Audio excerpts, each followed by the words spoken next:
Hello সবাইকে, আজ আমার মুখে কতটা হাসি দেখছো, কারণ আমি যাচ্ছি ফ্যামিলি ট্যুরে। কে কে যাচ্ছি সবই অবশ্যই আস্তে আস্তে জানাবো।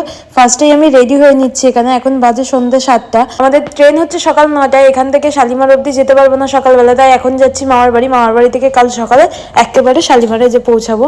যাই হোক, এখানে আমি রেডি হয়ে গেছি। এখানে আমি একটা পনি করেছি আর ইয়াররিং পরে নিয়েছি, ব্যাস আমি রেডি। একটা হুডি পরেছি কারণ প্রচণ্ড পরিমাণে এখানে ঠান্ডা। আর কোথায় যাচ্ছি অবশ্যই সেটা তোমাদের পরে বলছি। এখানে আমরা সবাই বেরিয়ে পড়েছি টোটো করে চৌমাথায় যাও বলে। চৌমাথা থেকে একটা ক্যাব ধরে সোজা আমার মামার বাড়ি হচ্ছে দমদমে।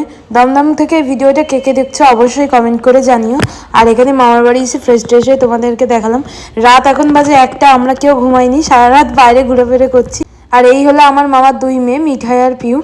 এত এক্সাইটমেন্টে কেউ আর ঘুমাচ্ছে না, সারা রাত ঘোরাফেরা করছে। আর এই জায়গাটায় ছোটবেলায় অনেক স্মৃতি জড়িয়ে রয়েছে। মামার বাড়ি সারাক্ষণ এই জায়গাটায় খেলা করতাম, এই পুকুর পাড়, এই পার্ক। যাই হোক, কাল সকাল সকাল উঠতে হবে, তাই আজকের মতো